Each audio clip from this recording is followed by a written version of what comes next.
Dear student, কিছুক্ষণ আগেই তোমাদের বহু আকাঙ্ক্ষিত টেট পরীক্ষা কমপ্লিট হয়েছে এবং আজকে তোমাদের টেট শিওরের তরফ থেকে আমি যে প্রশ্নের উত্তরগুলো তোমরা জানতে চাইছো সেগুলো নিয়ে কয়েকটি আলোচনা করব। এরপরে ভিডিওতে আমরা পুরো প্রশ্নটির বিশ্লেষণ করব। এখন দেখে নেওয়া যাক প্রথম যে প্রশ্নটি আমরা পেয়েছি সেই উত্তরগুলো কি হবে। প্রথম প্রশ্নটির উত্তর হবে, নিম্নলিখিত কোন যৌগটি পদার্থটির পরিমাপের মাধ্যমে আগ্নেয়গিরির অগ্নুৎপাতের কারণে হওয়া বায়ু দূষণ শনাক্ত করা যায় না? সঠিক উত্তর হবে সালফার ডাই অক্সাইড। যারা আমাদের ক্লাস করেছো তারা অলরেডি জানো, আমি তোমাদেরকে পড়িয়ে দিয়েছিলাম যে কোনগুলো প্রাইমারি এবং গৌণ দূষক, তো সেখান থেকে এই প্রশ্নটি কিন্তু এসেছে।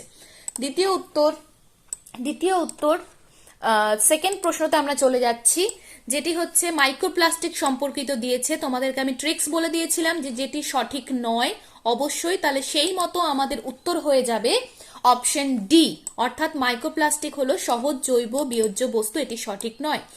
123 নম্বর প্রশ্নতে চলে যাচ্ছি, র্যাচেল কারসন সাইলেন্ট স্প্রিং, এই প্রশ্নটাও তোমরা কিন্তু আমাদের যে ক্লাসে হয়েছে সেই অনুযায়ী পড়েছি, যার সঠিক উত্তর হবে কীটনাশকের ক্ষতিকর প্রভাব।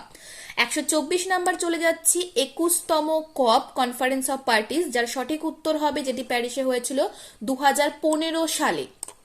125 নাম্বার উত্তর তোমরা দেখতে পাচ্ছ যে হাইড্রোপনিক্স পদ্ধতিতে উদ্ভিদ বৃদ্ধির জন্য ব্যবহৃত হয়। সঠিক উত্তর হবে মৃত্তিকা বিহীন অবস্থা। তারপর চলে যাচ্ছি 126 নাম্বার, সামুদ্রিক বাস্তুতন্ত্রের জন্য সবচেয়ে কম ক্ষতিকারক।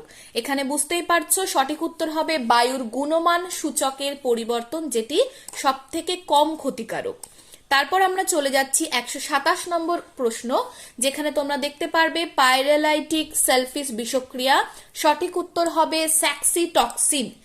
আরো যদি তোমরা পুরো প্রশ্নের বিশ্লেষণ দেখতে চাও আমাদের চ্যানেলটি সাবস্ক্রাইব করো, খুব শিগগিরই আসছি পুরো প্রশ্নপত্রের বিশ্লেষণ নিয়ে।